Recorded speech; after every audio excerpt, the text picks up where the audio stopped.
출애굽기 22장입니다. 사람이 소나 양을 도둑질하여 잡거나 팔면 그는 소 한 마리에 소 5마리로 갚고 양 한 마리에 양 4마리로 갚을지니라. 소 한 마리를 이렇게 도둑질했으면 5마리로 갚으라는 것입니다. 양을 한 마리 도둑질했으면 양 4마리로 갚아라. 양과 소의 어떤 그 배상하는 숫자가 다르긴 한데 어떻든 몇 배로 이렇게 갚으라고 명령하고 있습니다. 우리 예수 믿는 사람들은 사랑으로 살고 복음을 위하여 사는데 이런 도둑질을 안 하겠죠. 도둑질했던 옛사람은 죄 죽음으로 죽었습니다. 2절입니다. 도둑이 뚫고 들어오는 것을 보고 그를 쳐 죽이면 피 흘린 죄가 없으나. 그러니까 도둑이 들어올 때, 강도가 들어올 때 그를 쳐서 죽이면 피 흘린 죄가 없다는 것입니다. 이것은 정당방위 혹은 어떤 그런 재산을 지키기 위해서 사람을 죽이는 것도 여호와의 율법에서는 이렇게 인정하고 있습니다. 3절에 해 돋은 후에는 피 흘린 죄가 있으리라. 그러니까 낮이 있는데 사람 도둑질해서 왔어요. 그러니까 저녁에는 캄캄할 때는 그를 쳐 죽여도 이게 피 흘린 죄가 없는데 해가 돋은 후에는 만약에 사람을 도둑질에 들어왔다고 해서 사람을 쳐서 죽이면 죄가 있다는 것입니다. 참 이 여호와의 율법은 대단히 이렇게 낮과 밤도 구분하면서 이렇게 그런 정의롭게 되어 있습니다. 도둑은 반드시 배상할 것이나 배상할 것이 없으면 그 몸을 팔아 그 도둑질한 것을 배상할 것이요. 여기에서 이제 사람의 몸도 어떤 재산의 목록에 오르는 것이죠. 그래서 사람이 종으로 팔리기도 하고 그 상전의 재산이 되기도 하는 것입니다. 몸을 팔아서 만약에 배상할 것이 없다면 그 몸을 팔아서 도둑질한 것을 배상하라. 도둑질한 것이 살아 그의 손에 있으면 소나 낙이나 양을 막론하고 갑절을 배상할지니라. 그러니까 이제 그런 1절에서는 소나 양을 도둑질해서 잡거나 팔면 소 한 마리에 5마리로 갚거나 되어 있는데 도둑질 했는데 그 손에서 그게 살아있는 거예요. 그랬을 때는 갑절을 배상하라는 것입니다. 참 이게 그런 그 미묘한 차이가 있네요. 그러니까 내가 소를 도둑질해서 이미 팔아버렸다. 그러면 5마리를 배상해야 돼요. 그런데 소를 도둑질했는데 그게 아직 내가 소 그런 그 멍에줄을 잡고 있는 상황이에요. 내 손에서 살아있어요. 그럴 때는 2배를 배상하라는 거예요. 참. 또 소를 이렇게 잡았어요. 도둑질해가지고. 그때는 5마리로 갚으라는 거예요. 도둑질한 것이 살아 그의 손에 있으면 소나 낙이나 양을 막론하고 갑절을 배상할지니라. 사람이 밭에서나 포도원에서 짐승을 먹이다가 자기의 짐승을 놓아 남의 밭에서 먹게 하면 자기 밭에 가장 좋은 것과 자기 포도원에 가장 좋은 것으로 배상할지니라. 짐승이 남의 밭에서 이렇게 그런 밭의 작물을 먹었어요. 그때는 자기 밭에 가장 좋은 것으로 배상하라는 거예요. 그 먹은 만큼.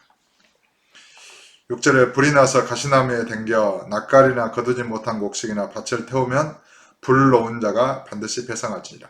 사람이 돈이나 물품을 이웃에게 맡겨 지키게 하였다가 그 이웃집에서 도둑을 맞았는데 그 도둑이 잡히면 갑절을 배상할 것이요 도둑이 잡히지 아니하면 그 집 주인이 재판장 앞에 가서 자기가 그 이웃의 물품에 손댄 여부의 조사를 받을 것이며 어떤 이른 물건 즉 소나 낙이나 양이나 의복이나 또 다른 이른 물건에 대하여 어떤 사람이 이르기를 이것이 그것이라면 양편이 재판장 앞에 나아갈 것이요 재판장이 죄 있다고 하는 자가 그 상대편에게 갑절을 배상할지니라.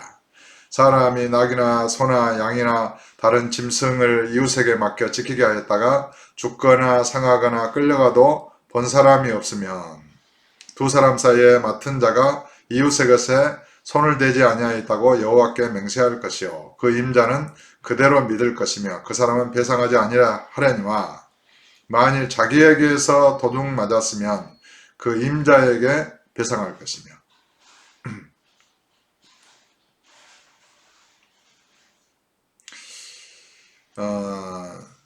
그러니까 참 이게 소나 낙이나 어떤 짐승을 이웃에게 맡겼는데 죽거나 상하거나 끌려가도 본 사람이 없으면 이제 두 사람 사이에 여호와께 맹세하고 그런 배상하지 않는데, 만일 자기가 그것을 맡아 있을 때에 도둑을 맞았다. 그러면 그 임자에게 배상하라는 것입니다. 그러니까 자기가 그를 지키고 있을 때 도둑을 맞았으면, 만약에 자기가 그걸 맡기는 맡았는데 본 사람이 없어요. 누가 그걸 가져갔는지 몰라요. 어떻게 됐는지, 끌려갔는지 죽였는지, 그때는 배상하지 않지만은 자기가 지키고 있을 때 어떤 것을 그런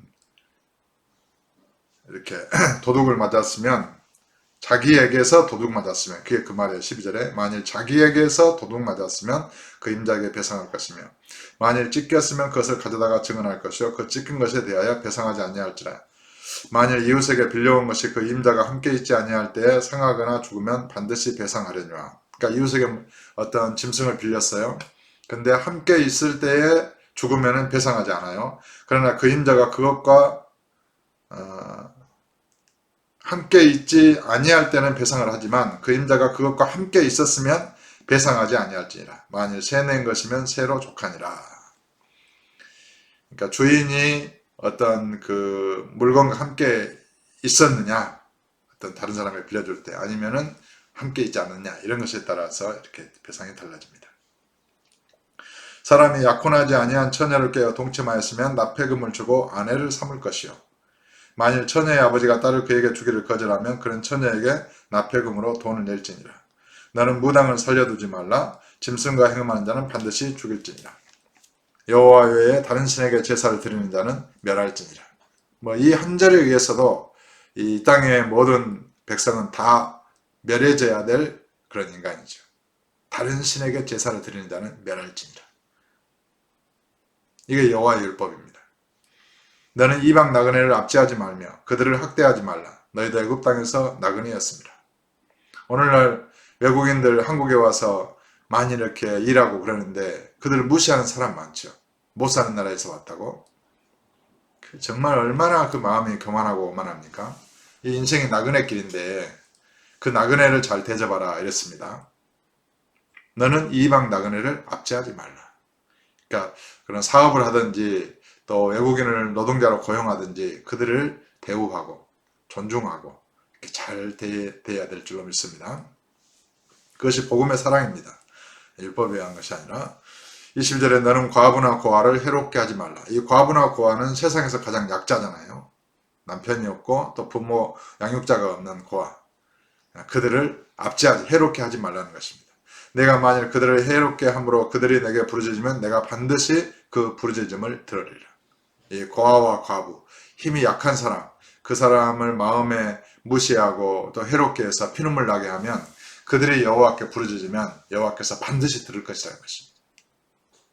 그래 참 이 세상에 무서운 사람은 권세 있는 자가 아니라 이렇게 고아나 과부처럼 그런 약자입니다. 그들이 여호와께 호소하면 여호와는 그들의 기도를 들으시겠다는 것입니다. 그러면서 나의 노가 맹렬함으로 내가 칼로 너희를 죽이리니 너희의 아내는 과부가 되고 너희 자녀는 고아가 되리라. 그러니까 과부나 고아를 압제하거나 학대하면 여호와께서 칼로 죽여서 그 사람의 그런 아내를 과부가 되게 하고 그 사람의 자녀를 고아가 되게 하겠다는 것입니다. 그래서 이 땅에 그런 하나님의 징계와 율법의 저주가 이렇게 있는 것입니다. 내가 만일 너와 함께한 내 백성 중에서 가난한 자에게 돈을 구워주면 너는 그에게 채권자같이 하지 말며 이자를 받지 말 것이며. 그러니까 한 동족, 같이 이웃을 사는데 이 율법은 이웃을 내 몸처럼 사랑하라 그러잖아요. 성경은 뭐랍니까? 원수를 축복하고 사랑하라 그러잖아요. 그런데 이런 동족에게 그런 돈을 구워줬을 때 너는 그에게 채권자같이 하지 말라는 거예요. 독촉하거나 막 돈을 왜 내지 않느냐 하면서 강짜를 부리지 말라는 거예요. 그리고 또 이자를 받지 말라는 거예요. 이자를. 그래 고리대금업, 옛날부터 고리대금업자를 상당히 사회적으로 이렇게 안 좋게 생각하잖아요. 다른 사람에게 돈을 빌려주고 그걸 강짜를 부리는 이런 사람들 채권자같이 하지 말라는 거예요. 네가 만일 이웃의 옷을 전당 잡거든 해가 지기 전에 그에게 돌려보내라. 그러니까 옷을 전당 잡고 이렇게 돈을 꽂았어요. 그때는 해가 지기 전에 그 옷을 돌려주라는 거예요.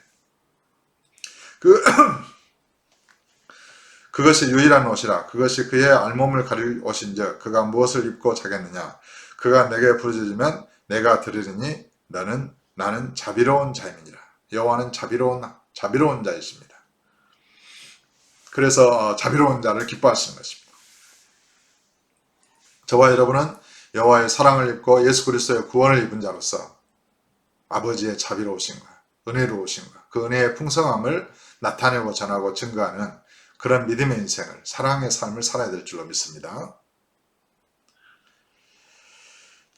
28절에 너는 재판장을 못 오가지 말며 백성의 지도자를 저주하지 말지니라.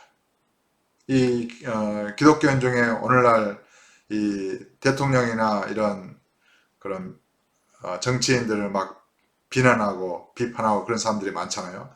여호와의 율법에 재판장을 못 오가지 말고 백성의 지도자를 저주하지 말라는 것입니다. 참 저주하는 사람들이 많더라고요. 근데 그것은 여호와의 율법에 합당하지 않을 뿐만 아니라 복음에 합당하지 않은 것입니다. 우리 주님께서 그걸 기뻐하시겠습니까?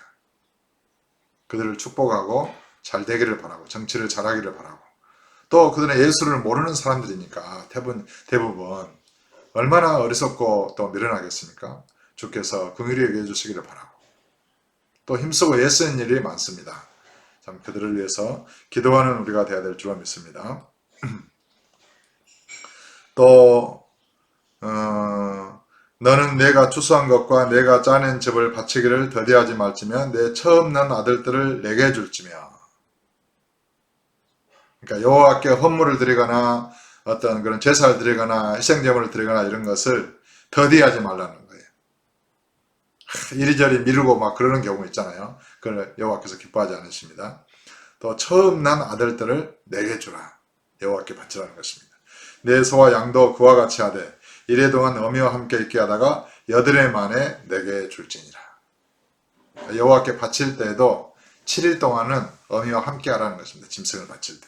그래 여드레 만에 여호와께 바치라.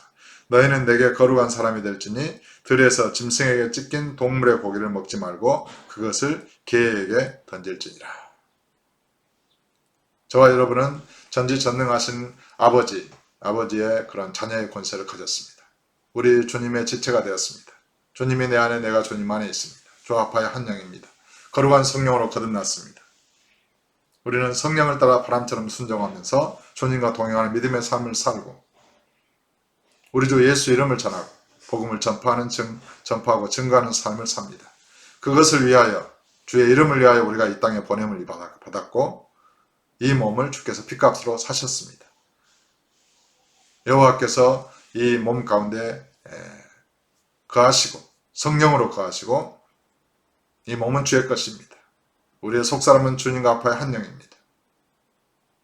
오늘도 복음 안에서 성령의 능력으로 그 복음의 능력으로 생명의 성령의 법으로 이 세상과 죄와 마귀를 이기고 세상의 시시비비를 이기고 주의 이름을 위하여 능력으로 고난도 감당하면서 손해도 감당하면서 기쁨으로 감사하면서 우리의 이웃과 또 그런 정치인들과 이 땅의 모든 지구촌에 사는 사람들을 위하여 축복하면서 다 예수님 앞에 엎드려 경배하게 되기를 바라는 그런 소원하는 마음을 가지고 기도하면서 오늘 하루도 믿음으로 이렇게 승리하는 삶을 사시기를 예수 이름으로 축복합니다.